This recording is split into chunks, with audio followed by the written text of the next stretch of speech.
Today, NJIT SIGGRAPH is proud to present its first installment of its tutorial series, My Animation Walk Cycle. All right, so just to go over the brief controls of Maya, we have our move, our rotate, and our scale. So those are pretty much the tools that we're going to be using for this tutorial. So pretty much move is kind of self-explanatory. You get to move around the Y, the X, and the Z axis. Rotate, self-explanatory once again, is just rotating around that pivotal axis. So those are the main two that we're going to need for this tutorial, but just to navigate around it, I think it's good that we go around how to pan and rotate around in your scene. So if you hold on Alt and your left arrow key, you're able to just rotate around your key, and then if you hold your middle mouse button and hold Alt, you can drag and pan around. So just to get familiar around what you're seeing, you should just play around with the move, rotate, pan, and rotate around tool.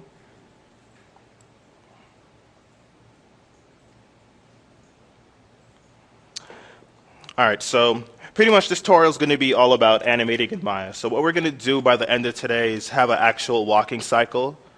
So in order to begin walking, making a walking cycle, we're going to need to at least do a little prepping work because you don't want to just go under blind. So what I did, I put a walking strip file for you guys that you guys could look at. So basically, I've broken down the walk cycle into 6 parts. As we cycle through these, we could just see the key poses that we need the sphere to go along. It's good to plan out things like this just to have a mental visualization on what you plan to do, because sometimes it's kind of hard if you have an idea in your head but you have nothing tactical or visual to go by. So as you can see in this first image that I have here, the ball is starting off with his right or left foot, depending on what direction you want to look in, but he's starting off in a leading foot, and by the end of it, if I go right to the bottom one, he's also starting on the same pose. So what I have right now, I broke it down into what's called a 6-pose walk cycle. So what we should have is actual looping cycle. Anyone having a question? Everyone good? All right. So if you want to get an actual flat plane so we're not worried about this 3D space, what we can do is press space, and we're opening up the 4 other viewports in Maya. So right now we were just working in our perspective viewport, but there's also our side, our front, and our top-down viewport. All right, so to get started on actually animating our character, we should get accustomed to the rig of the character. So at the bottom you can see this arrow. So like we talked about before, we could use the move tool and actually just play around with the actual controls. So if you click on the blue or red arrow at the bottom on his feet, you can move around his feet. We also have a main body controller at the top. And then we have a global control, which controls everything on the character. But we won't mess around with this main one too much. We probably just make him walk in place, and then we could worry about that later if we wanted to. So what we want to do is start to position our character to be similar to what we have here. So in order to do that, we're going to want to when we walk, we don't really walk upright. We kind of lean in with the direction that we're walking in. So what we want to do is kind of rotate the body of this sphere in a way that it looks like the momentum of his body is leaning forward. And that goes for any animation. What you want to do is look how the object wants to animate, or how you want it to animate. It could be real, fake, or whatever, and how you imagine it, but you want to have at least some type of rules. So when it comes to walking, our body, we usually shift our body pivot forward. So what we want to do is, in a way, just rotate the character in the x-axis a little bit forward. All right. So I guess we could kind of just start off with the left foot. So what we want to do for the left foot is just move it out like we did before right here. As you can see, I'm going to constantly switch back between the Photoshop file and the Maya scene. So you have this strip right there to go by. So it's good to keep that up. But what we want to do is we want to try to emulate this first pose right here. So what we want to try to do is actually match it up. So if you want, you could follow around and look at the same values I have. But what I'm going to try to do is just move his feet a little closer. Another thing that we can also try to do is using the rotate Y, we can, let me see which way we want to go. Yeah, I think this way. No, not that way. Now I think we want to go into our ball roll. So in this, we have, in our control, if you look in the side part, you can see our heel roll, our ball roll, our toe roll, and our toe flop. These controls are also controlling how the feet pivots around, so you get actual natural movements in the feet. So what we want to do for this pose is we actually want to pivot the heel upward so it looks like the feet is actually leaning forward to take a step. So what we want to do is we want to take the ball roll, I believe, is it? We want that to be up, and then we're also going to want the heel to be pretty substantial. Let's say about like 50. That looks like a good pose. And then what we want to do is we want to start to bring the foot out so it's more like it's stretching out, reaching out.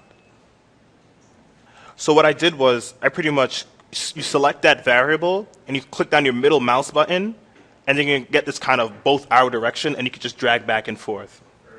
Yeah.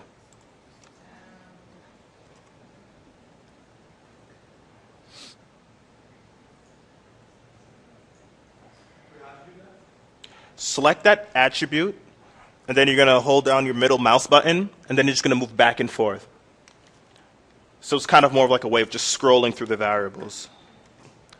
All right. Well, I guess we're going to have to eyeball it from now then. But basically what we want to do is just get in a way that it's stretching out. And what we also want to do, we could kind of add some character to the feet, kind of like a lanky kind of property to the feet, show kind of like this floppiness. So what we can do is actually just dial back the feet a bit to show that how it's kind of just like swaying. Yeah, so I'm gonna probably round that at like a 13.5. And what we also want to do, we could kind of add some character to the feet, kind of like a lanky kind of property to the feet, show kind of like this floppiness. So what we can do is actually just dial back the feet a bit to show that how it's kind of just like swaying. Yeah, so I'm gonna probably round that at like a 13.5. All right, so now that we have the first foot out, if we go back to the other one, we could kind of see how it's positioned in a way that it's kind of dragging the foot along the floor. So what we want to do is position this foot along in the same direction. We could also do the same thing that we did with the feet and kind of do like a toe flop, so it's kind of dragging it across the floor. I think that seems more simple than the first one, though.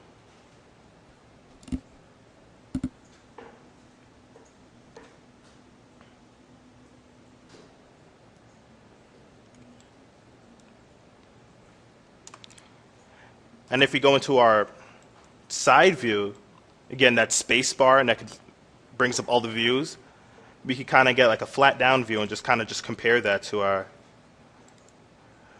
first scene.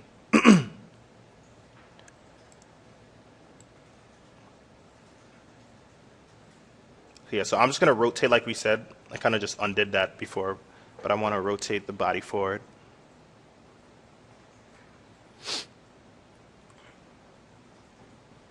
So is everyone on the same page? All right, so what we're going to begin now to do is start actually animating. So what we want to do to begin animating, we want to set off keyframes. So in order to set off keyframes, a good way that I found that's very useful is to select all the, what we want to do is just Oh, yeah. As you can see, everything is kind of just grayed out on your screen. But what I found that it's pretty simple is if we just select the variables that we're going to be using. So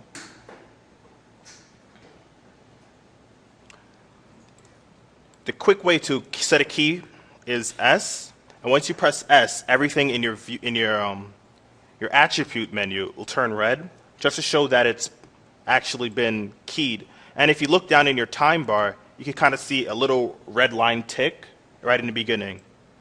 So what we want to do, we eventually just want this animation to loop around itself. So I think it would be wise if we start one key in the front, and we should do press S again at the end. So we have a key at the beginning, at the end. So just to clarify, S is to key a frame. So what we want to do is we want to make sure we key each and every variable. So right now I just keyed the left foot. So I'm going to click on the right foot and press S. S in the beginning, and then S at the end. And then same for the body. S at the beginning, S at the end.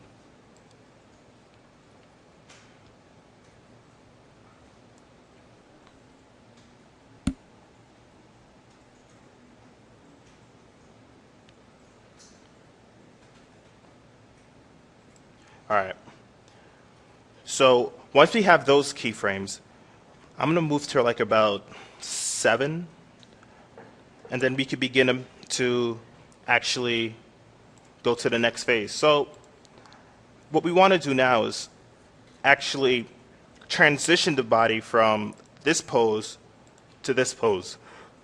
So between here and here, we're doing a couple things. We're pulling our foot back, and we're straightening out the foot in the toe flops because it's actually making contact with the ground. And the other foot, as you can see, is picking up the foot, and it's kind of just bringing it forward. So what we want to do is try to replicate that into mine. So in order to do this, we want to zero out the roll, the ball, and the flop, because we want it straight against the floor. We want to bring this back a bit, kind of in a way that it's kind of, if you look in your side view, you kind of see that middle axis. You kind of just want to just lined up with everything.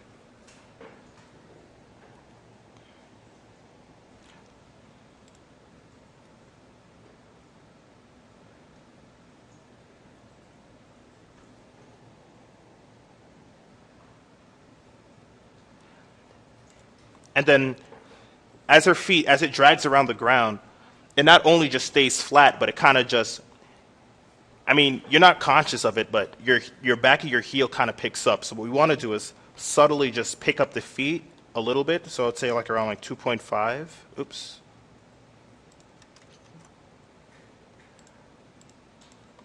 I kind of undid everything real quick. So I'm just going to kind of recap everything we did before. So just zero out all these. Then we go into we're going to bring this back right in the center of this. And then we're going to kind of just put this at 2.5, just to kind of bring the feet up. Next, we're going to kind of transition into our right foot.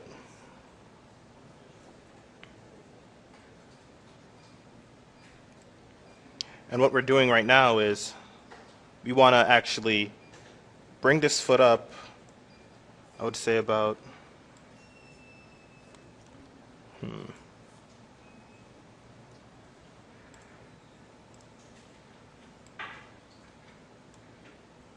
that should be fine. The toe flop, you can kind of drag that down.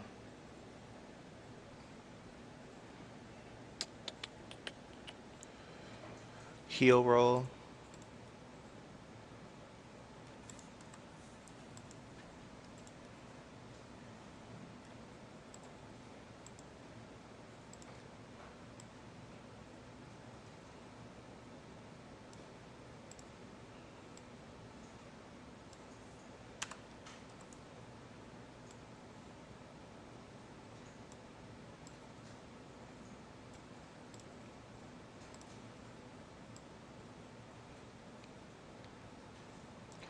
So as I said, we're just kind of going through each pose. So if any time in your animation process that you get confused as to what exactly you're doing, you have your strip to go back. So right now we should be on your second pose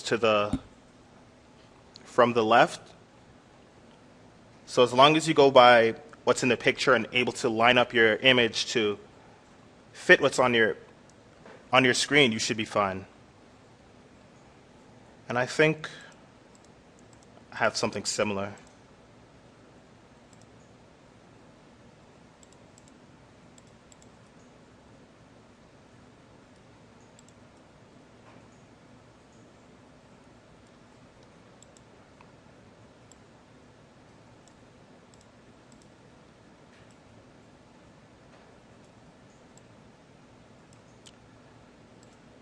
All right. So once you get it to where you're happy with, again, we're going to do the same thing that we did. We're going to press S. So remember, we're at frame 7 on our timeline. So we're going to press S for the right foot, S for the left foot. And we haven't really touched the body yet, but I think it's good that we actually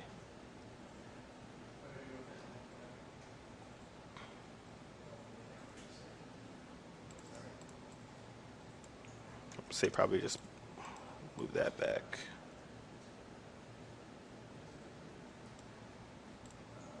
And we're just going to press S again.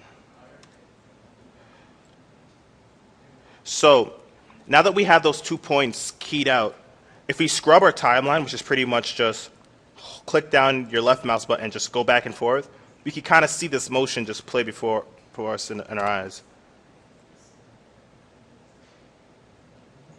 And since we have the same frame keyed at the end, it's going to slowly start transitioning back. But over time, we will have it so by the end of the walk cycle, it should transition back. All right, so if you go on to your temp space, if you're kind of lost and you want to catch up, I have everything on my temp space right there. All right, so does anyone else have any trouble?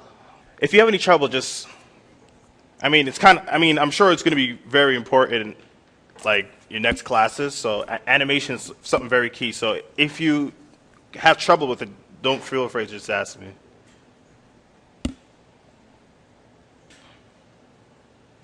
All right, so as you scrub your timeline, as I was saying before, you can see as it goes from 1 to 7, the feet is going to transition from this pose to our second pose, and then slowly transition back. So this kind of like takes out all the hard work that they used to do when it came to drawing, where they do every other pose. So Maya kind of fills in that in-between space. So we kind of knocked out our second step. So what we want to do is actually get into our third step, which is beginning to, as we look at this, it's kind of dragging the feet, and the feet is kind of more pushing along now. So I guess this is more of a subtle pose, but it will make a lot once we just put it into the pose. So I think I'm going to put it around 8. And I'm just going to slightly we're selecting the blue arrow, and I'm just going to, well, this is only going to be for the right foot. I'm just going to, let's see. I'm going to my side view. Again, I'm looking back at my strip or the pictures that I gave you guys. I'm using those as reference. So the closer that you're able to match it up, the closer that you are to having a really good walk cycle.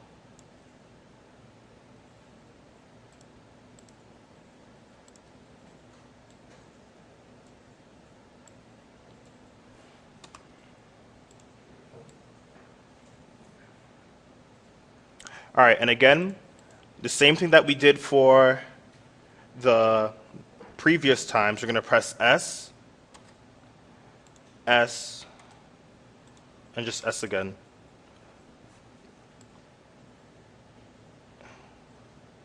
All right, so if you scrub that, we just kind of see our foot kind of pull back a little bit between those frames. All right, so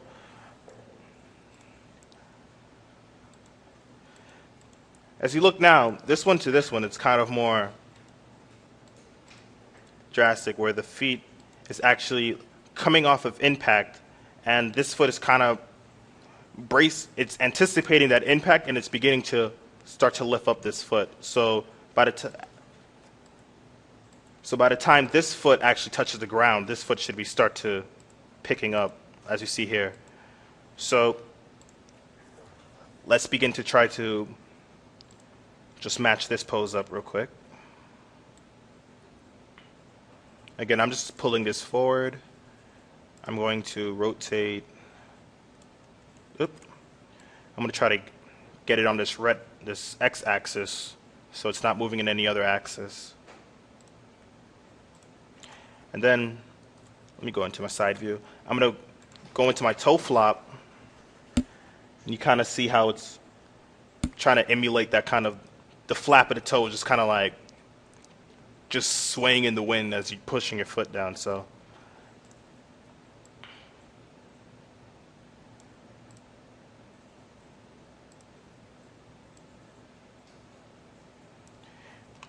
and then I want to bring this foot back, and I also want to bring up the toe flop, kind of make it look like it's actually dragging on the floor. All right, we're going to start on the 13th keyframe, so I'm just going to restart. And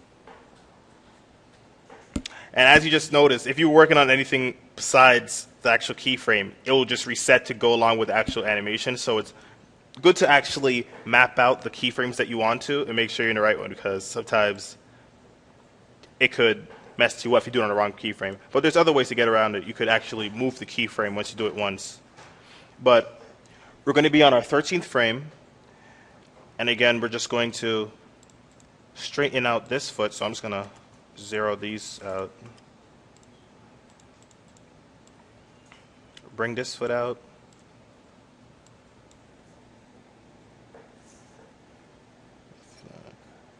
Toe roll. I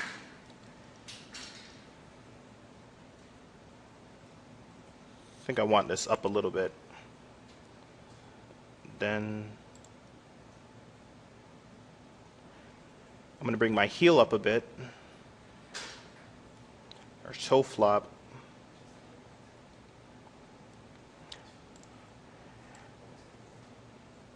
And we're just pulling this forward. And then for the left foot, we're going to just drag that back.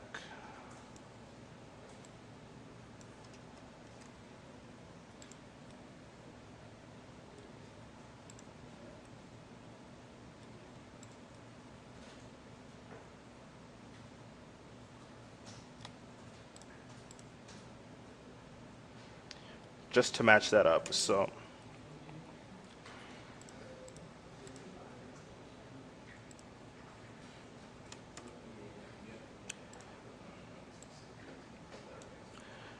does everyone get the process that we're basically doing? Just pretty much matching up the pictures. And for our next one, we're going to go to our 19th pose. And on this, you could kind of see it's very similar to this pose, but it's the opposite foot. So it's slowly transitioning into our default pose that we did before. So what we're going to do now is just like you did before, just match it up with the picture.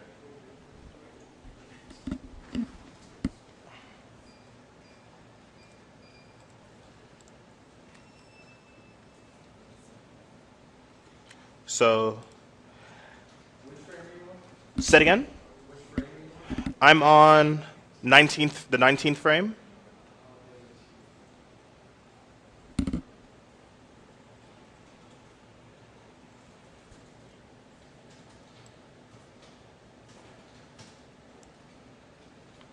Now, I'm purposely going to put this on the 17th frame just to show you guys how to get around if you accidentally animate something on the wrong frame. So I'm going to do this on a 16th frame, and I'm just going to match this up. So the opposite foot over here, let me work in this position over here. So let me bring the heel down, all this down.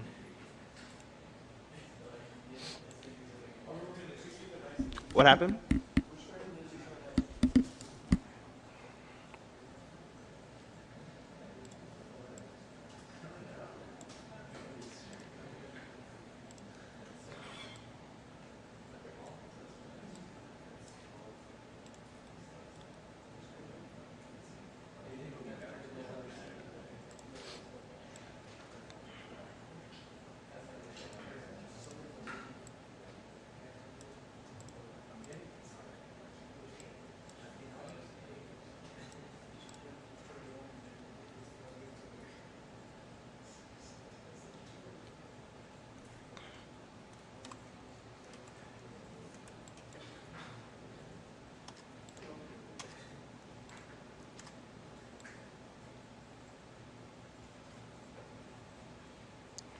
All right, so I have this keyframe right at the 16th, but I really want it on the 19th.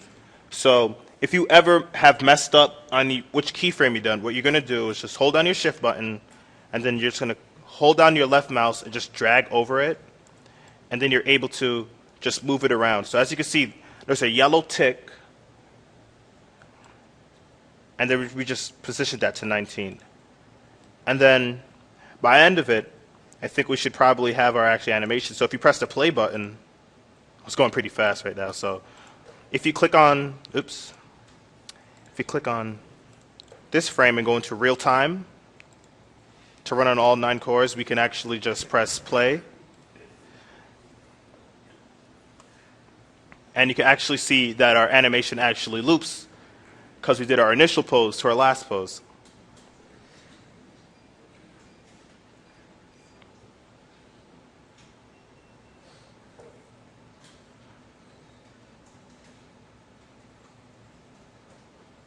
So by default, Maya puts everything at real time. So what we want to do is click on this checkbox. Oh, I don't think you guys can see that.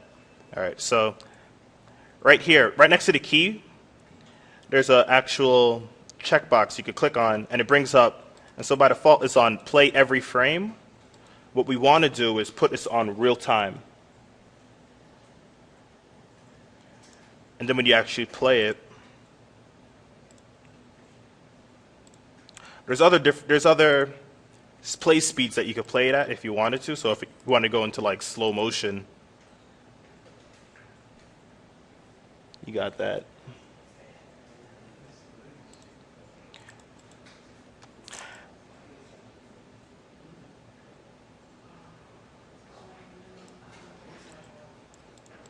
So what I want to do right now is I'm going to try to actually make the balls like actual walk movements more believable. So like when we walk, we kind of just put all of our pressure on the foot that's actually grounded. So what I'm going to do is kind of tilt the ball on the side of the foot that's actually pulling against the ground. So I'm going to press S. This right now is just all optional, just to add more touches onto your object.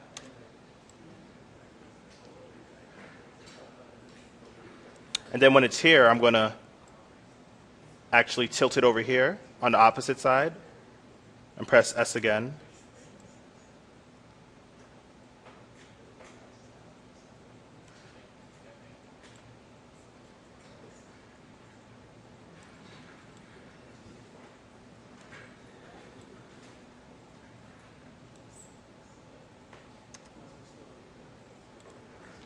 So as you can see now, the ball kind of sways his hips left and right as he moves. So pretty much just look out for those key poses and like how your body's reacting. And if you pick up on these subtle hints, you're able to actually emulate those in Maya. What I'm also going to do now is start to go over something called the animation curves, which they seem kind of daunting at first, but they actually really help out your animation into actually fine-tuning it and becoming more smoother. So pretty much for the actually hip tilting, we messed around with a few variables, but I think one of the variables that will kind of help out was the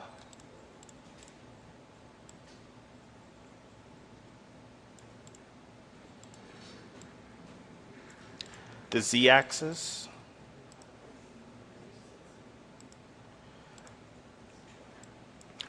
So pretty much the animation curves, they put all of your points on a graph. So to reach the animation graph, for those of you who didn't see, was I clicked on this box right here. So mine has these preset default screens. So right here, you kind of get this perspective graph. And then when you click on it, you kind of get the split view. So typically what we had before was this 4 view, where all of them are split into 4s. But if you wanted to work in an animation-centric work setting, you can click on this one. So pretty much what I did was I began to actually get the hip swing of the ball. So as he moves, his hips move side to side.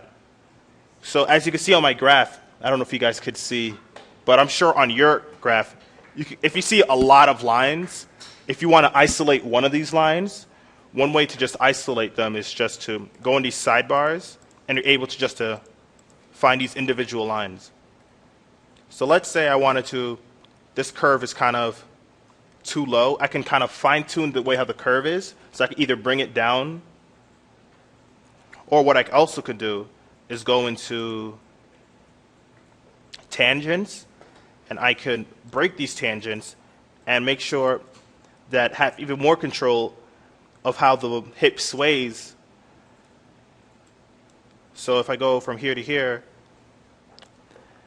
all right, so I'm going to introduce something different as well. This at the bottom is the range slider. So I could specify by clicking on this how much of the actual graph is going to play. So I'm just going to isolate this part right here so we can actually just view how this curve is acting.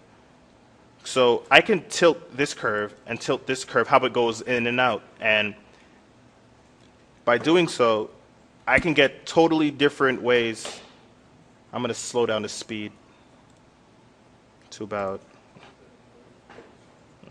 oh, it's already at half.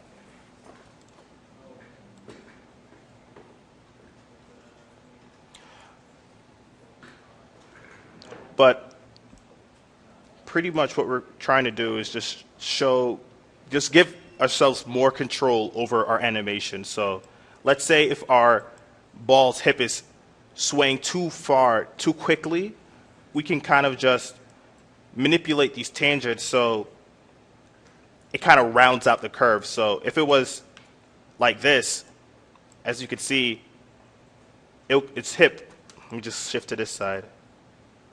And since we have both graphs open, this slider and the slider at the bottom coincide each other. So as one moves, they both move. So as you can see from one end to the other, you can kind of see something more drastic.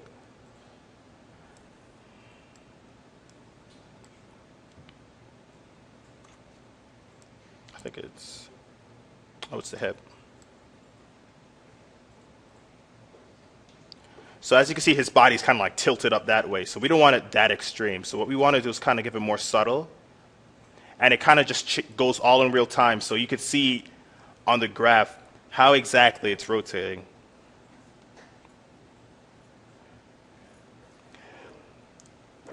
So pretty much that's the animation lesson. It's all about just staying prepared, finding images. Everything about in Maya or any 3D program is whatever you want to do, you just have to prep yourselves before going into it. If you go into it blindly, you're bound to mess up here and there. Well, then again, you're bound to mess up regardless, but it's just making life easier for yourself. You never want to just go into something not exactly how you're doing. You want to do a little bit of research. Most times when either if it's rendering, animation, or whatever, you want to actually find reference images, and those are what actually helps you to get what you want. This tutorial was brought to you by NJIT SIGGRAPH. Your presenter was Brandon Sims, and we hope that you'll continue to watch our tutorial series and other videos as they are created. Thank you, and have a good day.